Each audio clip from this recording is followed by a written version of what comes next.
Sebentar kita akan mendengar firman Tuhan. Karena firman Tuhanlah yang menuntun kita untuk kita tetap tenang tinggal di dalam Tuhan. Untuk kita tetap berjalan dalam pimpinan dan kehendak Tuhan.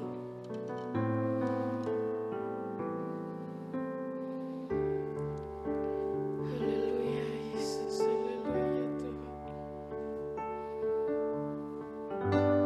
Bapa, Kau mendengar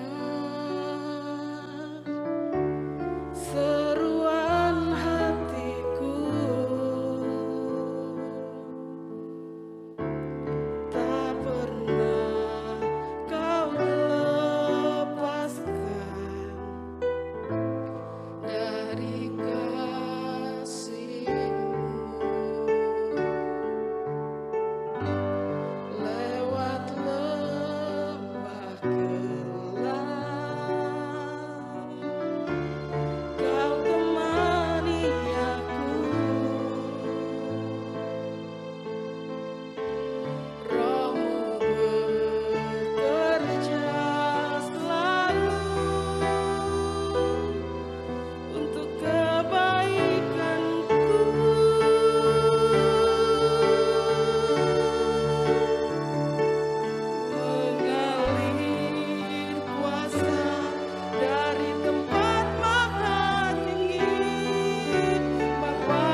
ya Tuhan.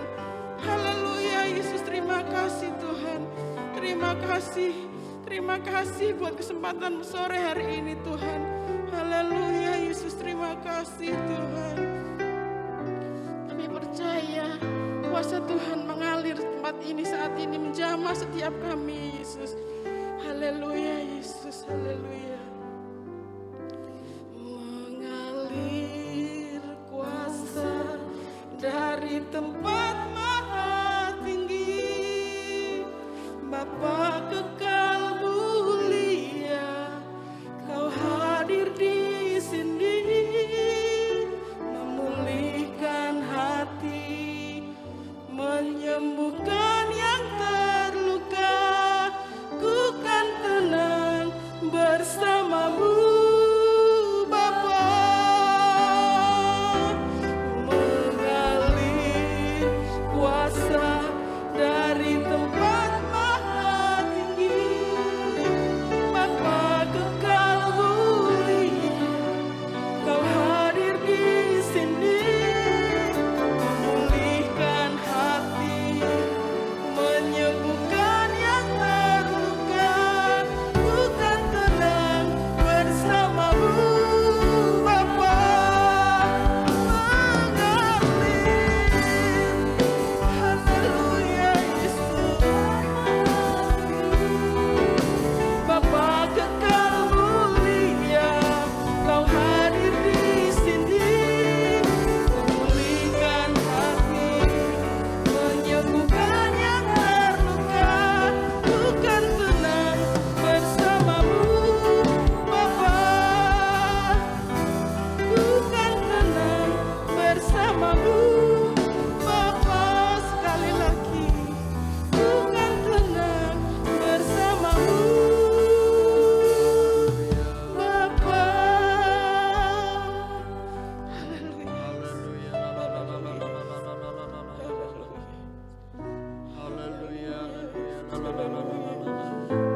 Segala puji dan hormat kami naikkan hadirat-Mu ya Bapa. Pada malam hari ini kami ucapkan syukur dan terima kasih oleh karena kebaikan-Mu dan kemurahan-Mu, bahkan kasih karunia-Mu. Sehingga pada malam hari ini Tuhan sidang jemaat boleh memuji-muji Engkau dan memuliakan nama-Mu. Tuhan, terima kasih segala kebaikan. Terima kasih buat kasih karunia-Mu yang Engkau sudah limpahkan dalam kehidupan anak-anak-Mu pada malam hari ini. Tuhan, kami hanya bisa bersyukur Tuhan. Kalau pada malam hari ini Tuhan, kami masih dapat mendengarkan kebenaran firman-Mu. Tuhan, urapi hamba-Mu, urapi sidang jemaat-Mu dengan kuasa Roh Kudus Tuhan. Biarlah firman-Mu atau benih firman-Mu yang akan ditaburkan melalui hamba-Mu boleh tertanam dalam hati anak-anak-Mu pada malam hari ini.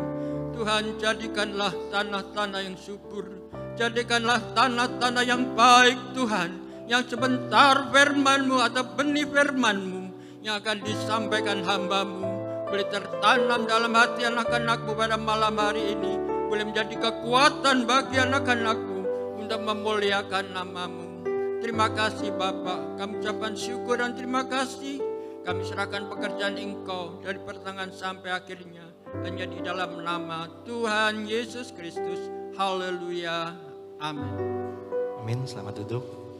Bapak Ibu Saudara yang dikasihi Tuhan. Kita bersyukur seperti yang kita doakan tadi, bahwa kita bersyukur masih diberikan waktu dan kesempatan untuk kita beribadah, untuk kita ada di rumah Tuhan. Saya bersyukur atas kesempatan yang diberikan oleh Mak, Papi, dan Mami untuk menyampaikan firman Tuhan. Tidak berlambatan kita sama-sama buka Alkitab kita di dalam Injil Markus pasal yang keempat. Injil Markus pasal yang keempat, kita akan membaca satu perikop yang ada di pasal itu. Markus pasal yang keempat, kita baca mulai dari ayat 35 sampai ayat yang ke-41. Markus pasal yang keempat, ayat 35 sampai 41.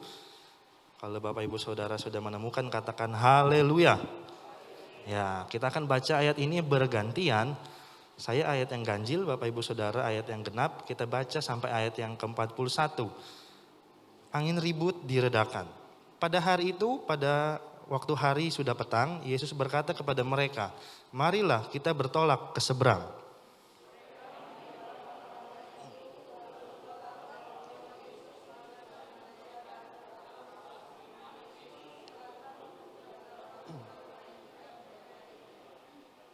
Ya, lalu mengamuklah taufan yang sangat dahsyat dan ombak menyembur masuk ke dalam perahu sehingga perahu itu mulai penuh dengan air.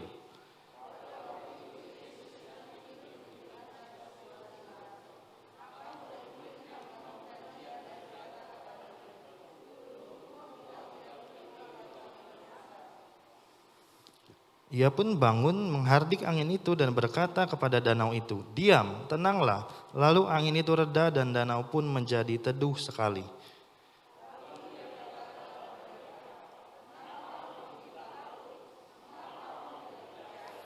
Mereka menjadi sangat takut dan berkata seorang kepada yang lain, "Siapa gerangan orang ini sehingga angin dan danau pun taat kepadanya?"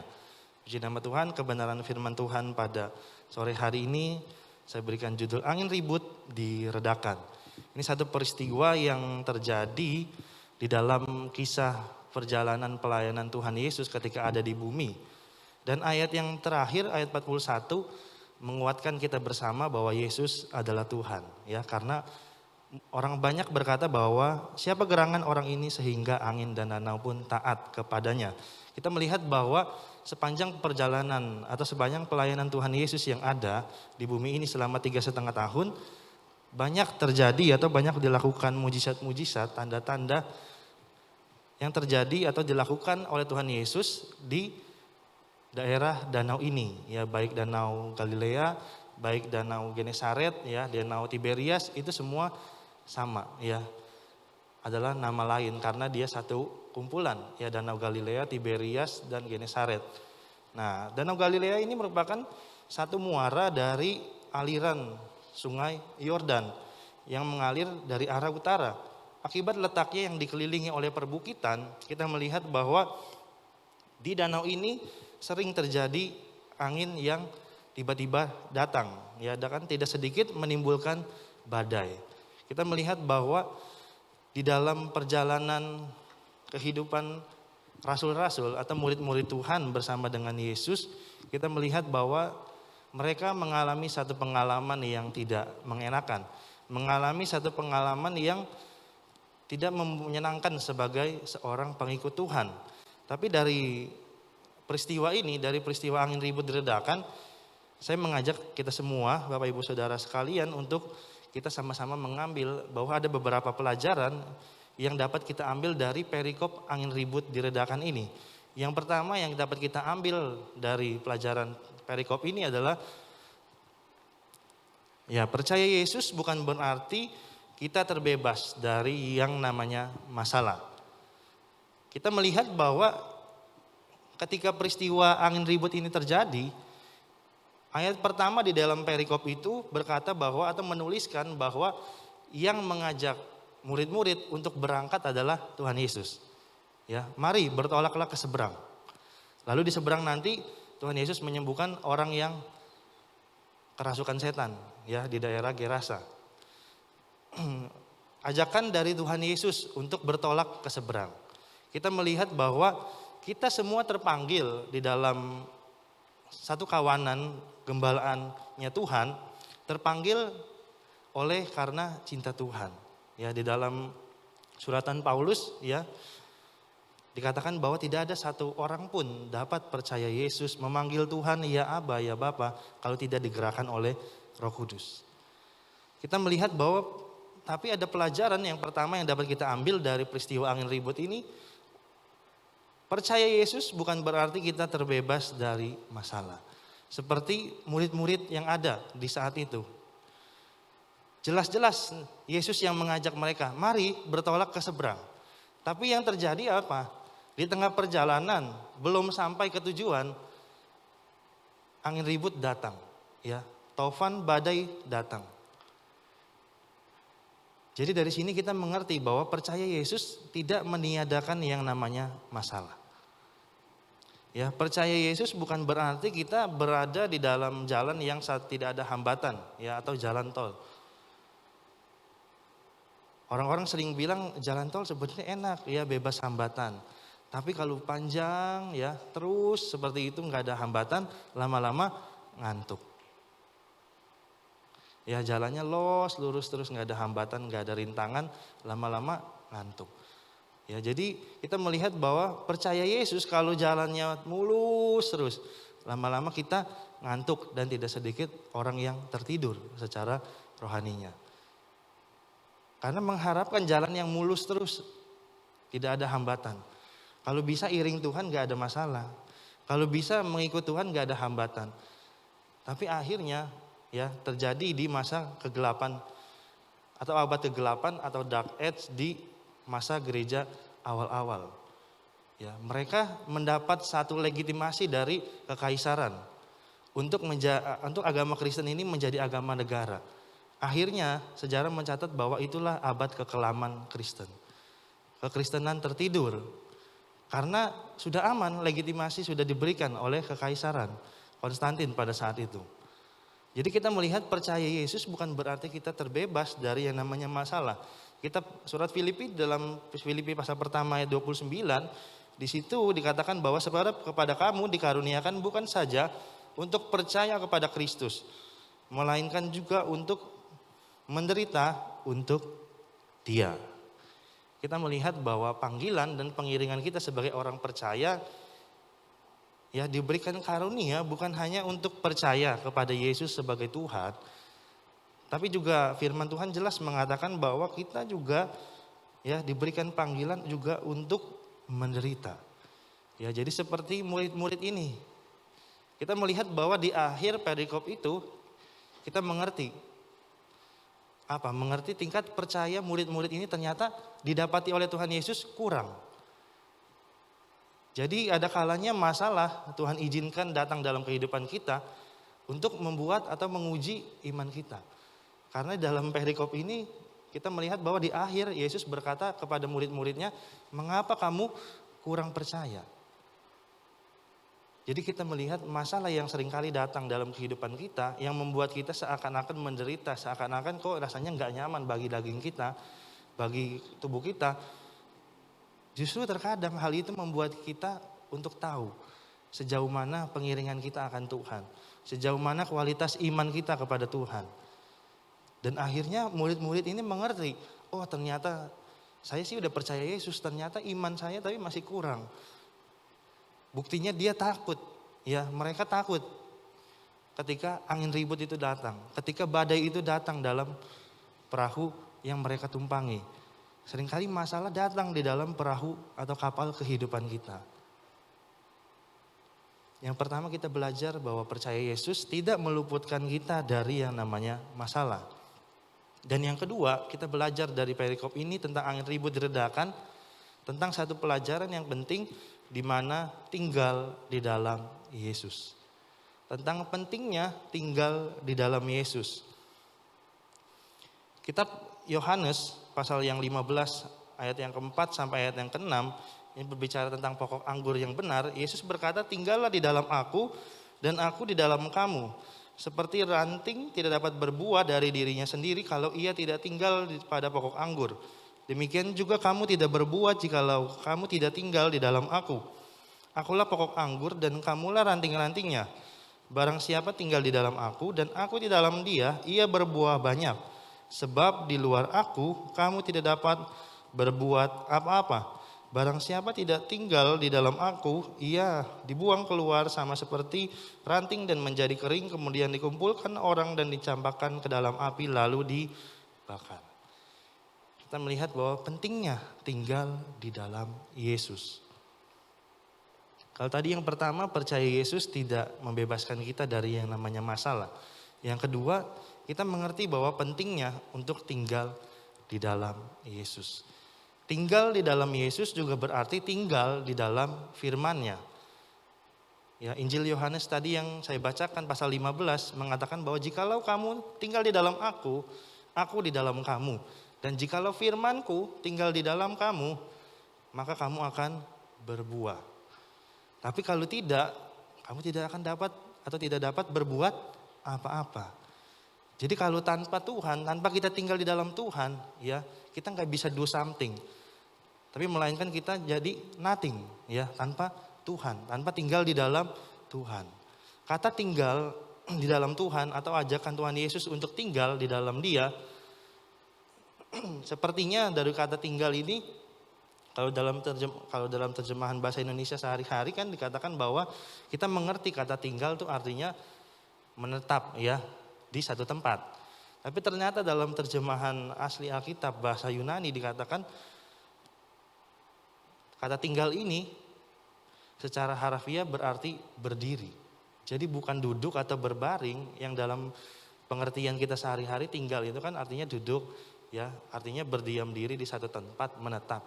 Tapi ternyata artinya ini adalah berdiri. Berdiri untuk apa? Ya, berdiri di dalam kebersamaan dengan Tuhan. Ternyata artinya tinggal di dalam aku artinya berdiri bersama-sama di tempat di mana Tuhan ada. Berdiri di mana firman Tuhan ada. Jadi kita melihat tinggal di dalam Tuhan artinya juga tinggal di dalam kebenaran firman-Nya. Jadi kita tidak keluar. Ada banyak anak-anak Tuhan terhilang, bukan berarti Tuhan yang melepaskan genggaman tangannya. Ya, Tuhan, kan kita sering bernyanyi bahwa peganglah tanganku Roh Kudus. Ya, Tuhan memegang tangan kita, ya, lewat pribadi Roh Kudus yang ada di dalam hati kita ketika kita mengaku Yesus adalah Tuhan. Tapi seringkali ada banyak anak-anak Tuhan terhilang, ya, atau meninggalkan Tuhan. Bukan berarti Tuhan yang lepas tangan. Tapi adalah orang-orang tersebut yang melepaskan diri dari genggaman tangan Tuhan. Keluar, ya, tidak lagi tinggal, tidak lagi ada di dalam kebersamaan dengan Tuhan. Dia merasa bahwa ada banyak hal-hal yang mengecewakan dia sehingga dia udahlah males ikut Tuhan. Akhirnya dia berjalan keluar dari terang firman Tuhan. Dan akhirnya kita melihat bahwa banyak anak-anak Tuhan terhilang. Bukan berarti Tuhan tidak cinta, bukan berarti Tuhan tidak mengasihi mereka. Tapi karena mereka sendiri yang meninggalkan, ya, genggaman tangan Tuhan, keluar dari genggaman tangan Tuhan.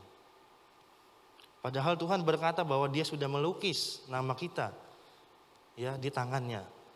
Di telapak tanganmu terlukis namaku. Di dalam genggamanmu seluruh hidup kami. Jadi kita melihat pentingnya tinggal di dalam Yesus. Diumpamakan bahwa kita sebagai carang-carang dari pokok anggur. Yesus adalah pokok anggur itu sendiri. Jadi kita seperti carang atau seperti ranting.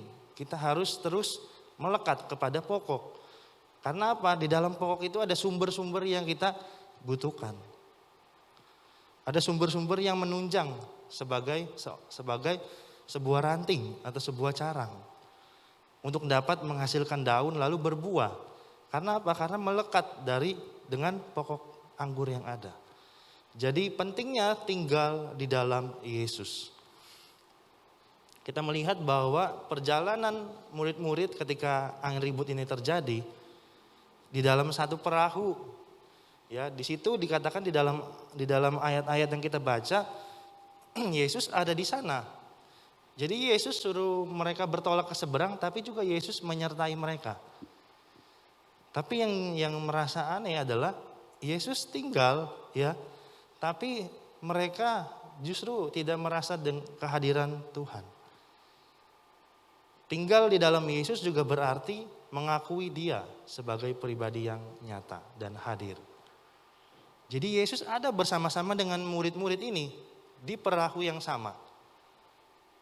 Tapi mereka membiarkan Yesus tertidur, ya. Di dalam ayat ini kita melihat bahwa di dalam ayat 38 tercatat bahwa Yesus sedang tidur di sebuah tilam di buritan kapal. Mereka tidak lagi membutuhkan Tuhan Yesus, ya. Mereka tinggal bersama dengan Tuhan, tapi mereka ternyata tidak mengakui keberadaannya. Kalau angin tofan ini tidak berhembus, ya, tidak menerjang perahu mereka, mereka tidak mencari Tuhan. Ya, karena ada taufan ini, karena ada badai ini, mereka baru ingat, oh iya, ternyata ada Tuhan Yesus. Di mana Dia cari? Jadi kita melihat pentingnya tinggal di dalam Yesus. Tinggal berarti mengakui keberadaannya. Tadi tinggal artinya bahwa hidup di dalam firman-Nya, sekarang tinggal berarti adalah mengakui keberadaan Tuhan. Jadi jangan sampai Yesus ada di dalam perahu kehidupan kita, Yesus ada di dalam bahtera rumah tangga kita, tapi kita tidak mengakui keberadaan Tuhan. Menjadi ciri orang-orang yang hidup pada akhir zaman di dalam 2 Timotius pasal 3. Ia melakukan ibadah tapi dia memungkiri kekuatannya. Dalam Kisah Rasul juga dikatakan bahwa bangsa ini memuliakan aku dengan mulutnya tapi hatinya jauh daripada Tuhan. Jadi jangan sampai kita ada, ya kita mengundang Yesus tinggal di dalam hidup kita, tapi kita tidak mengakui keberadaannya. Kita menolak keberadaannya. Kita merasa bahwa ya Yesus sudah cukup saya undang. Jadi sehingga kita tidak tahu ya di tempat mana kita menaruh Yesus itu. Sehingga Yesus harus ada di buritan kapal. Yesus ada di bagian terbawah dari kapal. Yesus bukan lagi di tempat yang teratas. Yesus bukan lagi berada di tempat yang terutama. Yesus akhirnya ada di buritan. Beruntung murid-murid ini ingat Tuhan Yesus sebelum terlambat. Nah itulah yang kita juga akan belajar di dalam poin yang ketiga atau pelajaran ketiga yang dapat kita ambil dari kisah angin ribut diredakan ini adalah kita penting untuk berseru kepada Tuhan di dalam kesetiaan. Berseru kepada Tuhan di dalam kesetiaan. Mazmur 114 ayat yang ke-18 dikatakan bahwa Tuhan dekat pada setiap orang yang berseru kepadanya, pada setiap orang yang berseru kepadanya dalam kesetiaan. Ayat ini mengulang frase yang sama. Ya, pada setiap orang yang berseru kepadanya. Jadi Tuhan dekat pada setiap orang yang berseru kepadanya, lalu diulang lagi pada setiap orang yang berseru kepadanya dalam kesetiaan. Artinya apa? Artinya kalau berseru doang semua bisa. Makanya akhirnya ada ayat Matius 7 ayat 21 sampai 23. Yesus berkata bahwa aku tidak mengenal kamu. Matius 7 ayat 21, bukan orang yang berseru-seru Tuhan yang akan masuk ke dalam kerajaan surga. Jadi kalau berseru doang semua bisa. Tapi Yesus berkata bahwa pada setiap orang yang berseru kepadanya dalam kesetiaan. Jadi poin pentingnya bukan berserunya. Poin utamanya bukan kata berserunya, tapi poin utamanya adalah berseru dalam kesetiaan. Kesetiaannya ini yang utama. Ada banyak orang berseru nama Tuhan, memakai nama Tuhan, tapi tidak menyerukan nama itu terus dalam kesetiaan. Artinya bahwa kalau kepepet pakai nama Tuhan, ya. Kalau jalannya udah mulus lagi, nggak tahu Tuhan di mana. Akhirnya ditemukan di buritan. Jadi berseru dalam kesetiaan ini penting. Ya, berseru dalam kesetiaan ini dikatakan dalam Amsal sifat yang diinginkan pada seseorang ialah kesetiaannya. Jadi kesetiaan itu mahal harganya. Kesetiaan itu mahal. Dan orang-orang yang mahal itulah yang bisa melakukan kesetiaan. Jadi kalau cuma sekedar berseru tidak berarti ya menandakan orang itu sebagai murid Tuhan. Tapi kalau berserunya dalam kesetiaan, ya artinya bahwa ada kalanya perjalanan Tuhan izinkan danaunya tenang. Kita tetap berseru kepada Tuhan. Ada kalanya danau yang harus dilewati sebagai murid Tuhan, ya ombaknya menerjang, badai dan tofan menyerang. Kita tetap berseru kepada Tuhan. Itulah yang namanya kesetiaan. Kesetiaan berbicara tentang waktu. Atau kesetiaan dibuktikan dengan waktu. Ya di dalam Amsal pasal yang ke-20, Amsal pasal yang ke-20 ayatnya yang ke-6. Amsal 20 ayat yang ke-6 dikatakan bahwa banyak orang menyebutnya dari diri baik hati. Tapi orang yang setia siapakah menemukannya? Jadi banyak orang di luar sana ya ngaku dirinya baik. Tidak terkecuali orang-orang yang ada dalam penjara. Ya. Pencuri, ya, perampok itu semua baik. Tapi bagi siapa dulu? Ya, bagi teman-temannya, bagi kawanannya baik. Bahkan mungkin bagi anak-anaknya baik. Karena mungkin ketika ditanya sama polisi, kamu kenapa mencuri? Oh iya, saya ini harus bayar uang sekolah anak dan lain sebagainya. Baik, ya. Tapi menurut mereka yang sepaham. Tapi baik belum tentu benar. Ya, kata setia di dalam bahasa Inggris memakai kata faithful. Ya, ada faith-nya di dalamnya, ada imannya. Jadi artinya kebenaran. Jadi kalau orang bilang orang baik semua bisa, ya, dikatakan baik karena baik itu relatif, ya. Bagi si A, si B ini baik, tapi bagi si C, si B ini belum tentu baik. Tapi kalau benar, baik si A, B, C, D sampai Z pasti benar orang ini. Karena dasarnya nyata, yaitu firman Tuhan. Jadi orang yang setia itu adalah orang yang mengasihi Tuhan. Ya, jadi penting untuk berseru di dalam kesetiaan. Dan Amsal 20 ayat yang ke-28 berkata bahwa kasih dan setia melindungi raja.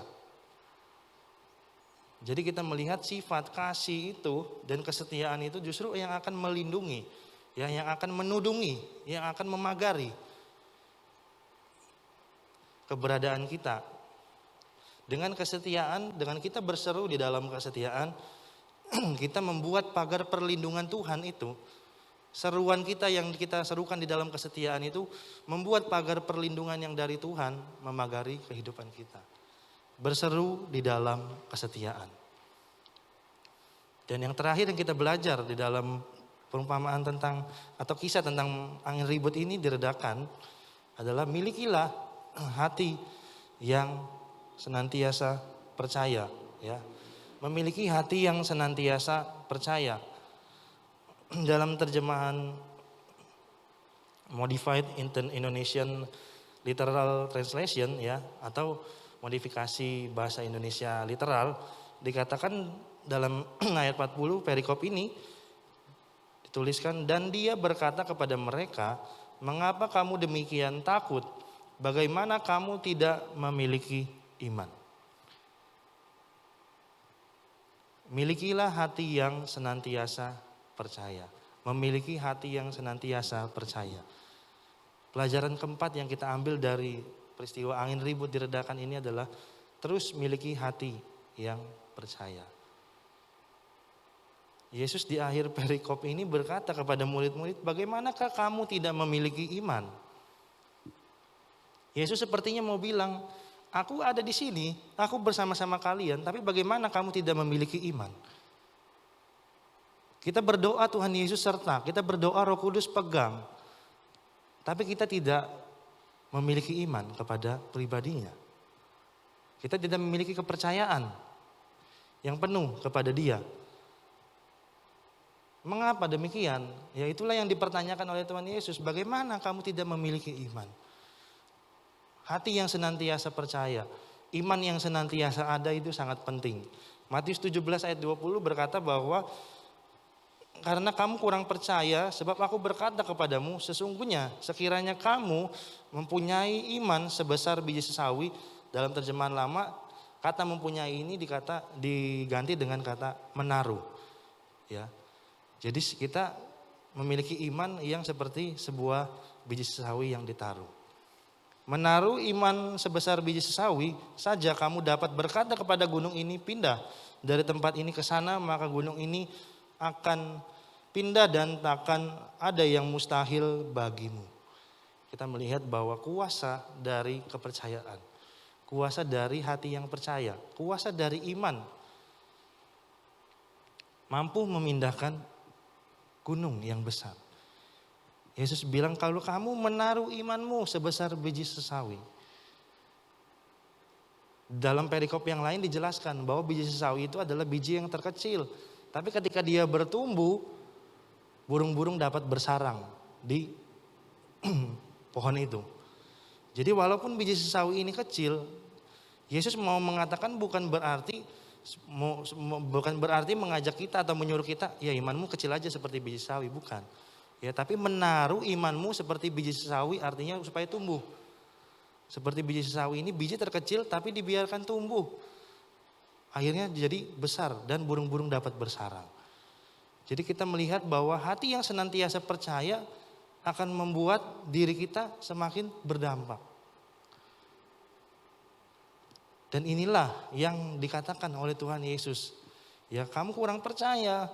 Aku berkata kepadamu, sesungguhnya sekiranya kamu punya iman, ya, kamu menaruh imanmu seperti biji sawi ini. Dan dari ayat ini ada fakta sejarah yang menuliskan tentang gereja Simon the Tanner atau Simon penyamak kulit di daerah Kairo, Mesir, ya. Jadi ini disebut gereja Simon the Tanner atau gereja sampah. Kenapa dibilang gereja sampah? Karena di bukit itu ya menjadi lingkungan tinggal pemukiman kumuh, ya, pemulung-pemulung. Jadi baunya bau sampah, ya. Karena dia ada di lingkungan tempat tinggal dari orang-orang yang bekerja sebagai pemulung. Apa yang terjadi di saat itu? Ya ayat ini, Matius 17 ayat 20 itu. Jadi di abad ke-10 hidup seorang yang bernama Simon ini. Dia seorang penyamak kulit. Di daerah Mesir, di Kairo, di zaman itu mereka beragama Kristen Koptik. Tapi ada satu khalifah yang datang ke daerah Mesir ini, ke daerah di tempat mereka tinggal. Dan mau menguasai daerah tersebut. Sehingga mau mengubah kepercayaan dari orang-orang yang ada di sekitar sana. Dan orang-orang Kristen Koptik ini dipimpin oleh seorang pemimpin yang disebut patriark, namanya Abram. Patriark Abram. Jadi khalifah ini bingung gimana caranya ya supaya aku bisa menguasai dia, gimana caranya ya kalau belum sepaham. Jadi pahamnya dirubah dulu, kepercayaannya dirubah dulu. Akhirnya ada seorang gubernur yang bernama Ibnu Kalis. Dia berkata kepada khalifah ini, ayo temui pemimpin Kristen yang ada di sini. Patriark Abram ini ditemui. Terus dibilang, apa benar ada ayat Matius 17 ayat 20? Iya benar. Terus akhirnya khalifah ini berkata, kalau benar buktikan kepada saya. Katanya kalau beriman gunungnya bisa pindah. Kata Tuhan Yesus, kalau beriman gunungnya bisa pindah. Coba buktikan kepada saya. Akhirnya patriark ini mengajak seluruh jemaat, biarawan dan uskup yang ada di sana untuk berdoa dan berpuasa. Dan di dalam doa dan puasanya, patriark ini diberi penglihatan oleh Tuhan untuk menemui Simon yang adalah seorang penyamak kulit.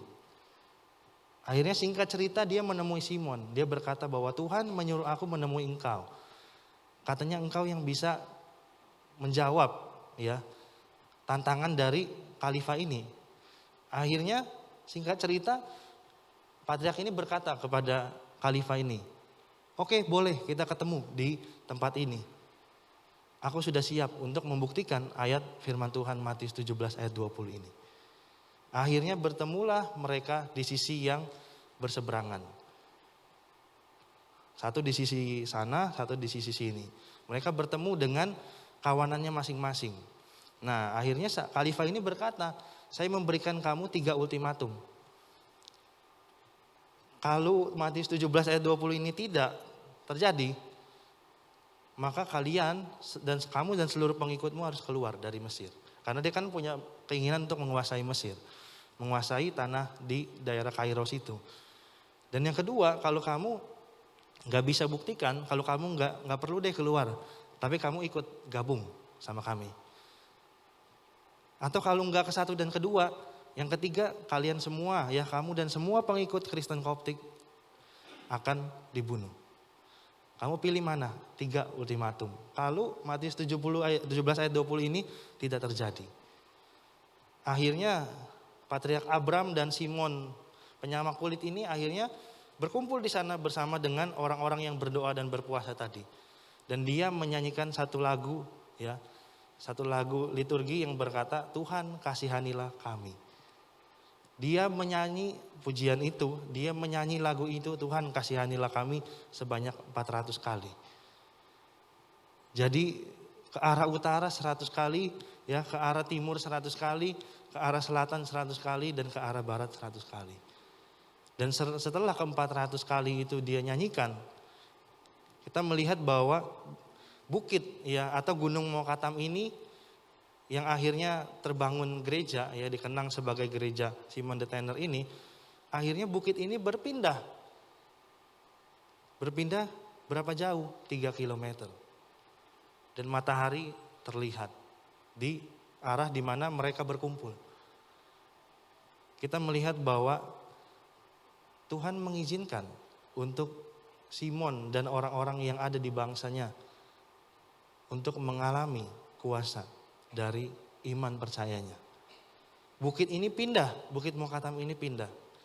Dan akhirnya dikenang menjadi gereja Simon the Tanner. Bukan karena Simonnya hebat, tapi karena dia percaya atau dia punya iman kepada pribadi yang hebat, yaitu Tuhan Yesus. Bukit ini pindah 3 kilometer. Dan ini tercatat di dalam sejarah. Dan akhirnya khalifah ini dia berkata, Tuhanmu besar. Kalau begitu aku salah ternyata. Aku sekarang mengerti bahwa Tuhanmu besar.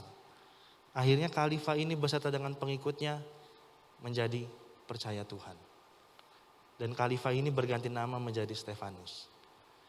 Kita melihat bahwa hari-hari ini banyak pengalaman-pengalaman yang ada di dalam kehidupan kita. Banyak perjalanan peristiwa yang terjadi dalam kehidupan kita.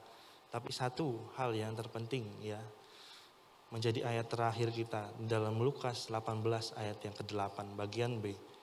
Di situ firman Tuhan berkata bahwa akan tetapi jika Anak Manusia itu datang, adakah ia mendapati iman di bumi? Jadi yang menjadi pertanyaan kita bersama, jika Tuhan yang dikatakan atau disebut dengan gelar Anak Manusia itu datang, adakah ia mendapati iman tetap tinggal di bumi? Ataukah hari-hari ini karena peristiwa-peristiwa yang terjadi, karena banyaknya hal yang terjadi dalam kehidupan kita, bahkan mungkin perahu kehidupan kita sedang diterjang dengan angin badai, dengan taufan yang besar, dengan ombak yang mengamuk, kita nggak ngerti jalannya seperti apa. Tapi firman Tuhan pada malam hari ini datang kepada kita semua. Adakah iman? Tuhan temui di bumi, di dalam setiap hati kita. Kita tundukkan kepala, tutup Alkitab kita. Kita mau merenungkan firman Tuhan.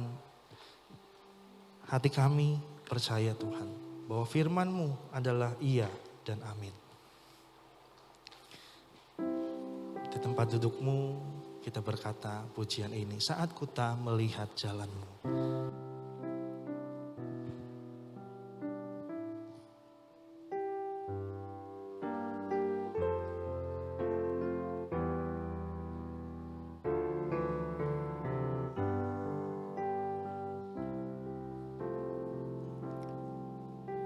Saat ku tak melihat jalan-Mu, saat ku tak mengerti rencana-Mu, namun tetap ku pegang janji-Mu. Pengharapan hanya padamu. Katakan dari hatimu, hatiku percaya,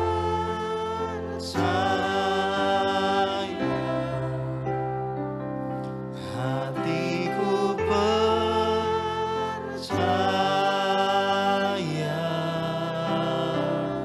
hatiku percaya, selalu ku percaya. Lagi katakan hatiku percaya.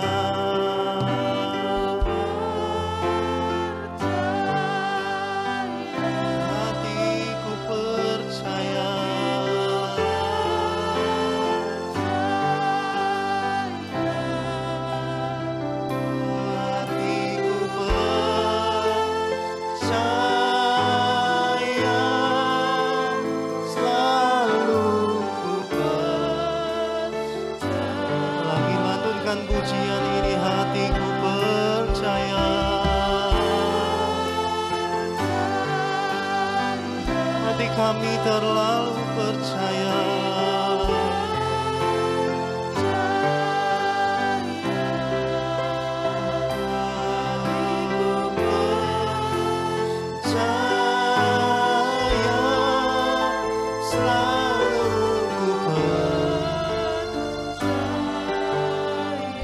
Mari bersama bangkit berdiri, naikkan pujian ini. Saat kami tak melihat jalan-Mu Tuhan, saat ku tak melihat, saat kami tidak mengerti akan rencana-rencana Tuhan, mengerti rencana, namun tetap ku pegang janji-Mu.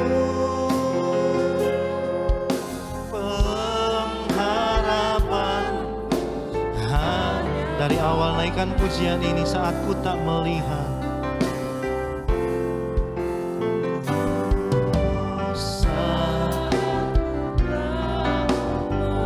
Mungkin sering terjadi di dalam perjalanan kehidupan kita. Kita tidak mengerti Tuhan membawa kita kemana. Kita tidak mengerti rencana Tuhan yang ada dan kita jalani. Tapi pujian ini mengajak kita. Hanya mengajak kita untuk selalu punya kepercayaan akan Tuhan. Hatiku percaya.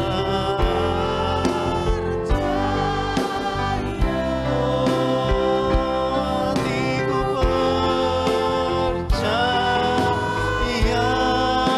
Selalu ku katakan hatiku percaya.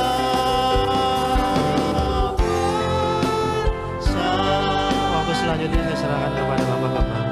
Hatiku percaya, hati kami percaya.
Terima kasih Tuhan buat kebenaran firman Tuhan yang datang pada malam hari ini.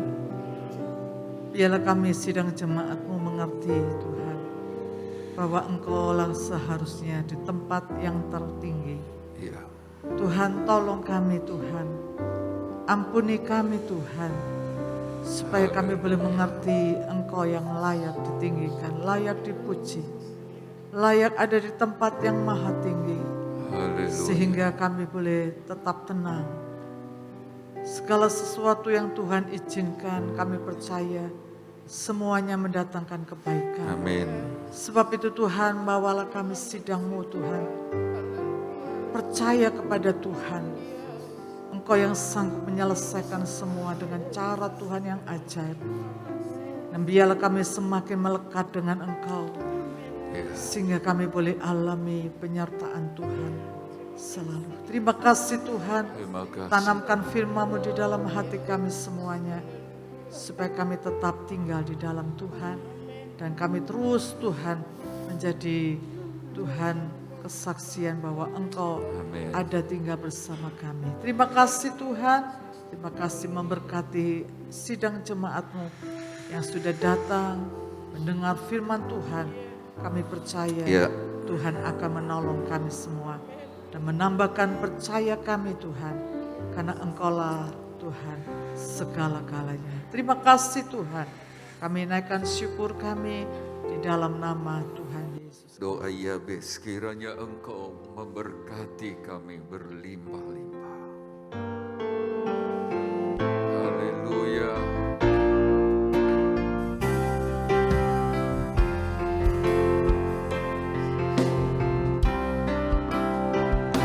Kiranya Engkau memberkati aku berlimpah-limpah. Dan memperluas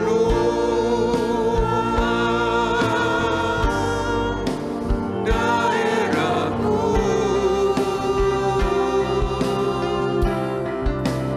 Dan kiranya Tanganmu menyertai aku dan melindungi aku daripada malapetaka, sehingga kesakitan tidak menimpa. Tambah hati kami bersyukur karena Engkau hadir di tengah-tengah kami. Dan kami percaya Tuhan yang hadir ada di tengah-tengah kami, mengenal tiap-tiap pribadi, tiap-tiap kebutuhan, tiap-tiap keberadaan. Dan kami percaya Engkaulah penolong, Engkau Tuhan yang tidak berubah, sumber segala-gala. Kiranya Engkau memberkati umat ketebusan ini, kawanan pengembalaan-Mu, berkat rohani, berkat jiwa, dan berkat jasmani untuk sidang-Mu ini. Dan semua kami ada dalam perlindungan tangan Tuhan yang berkuasa. Apabila sebentar kami pulang, Tuhan beserta. Sekarang kekasih-kekasih Tuhan, terimalah berkat dari Allah Bapa, kasih sayang putranya, persekutuan damai sejahtera dengan kuat kuasa Roh Kudus menyertai kita semua malam ini sampai Tuhan datang kembali. Di dalam nama Tuhan Yesus Kristus, semuanya percaya diberkati Tuhan berkata, amin.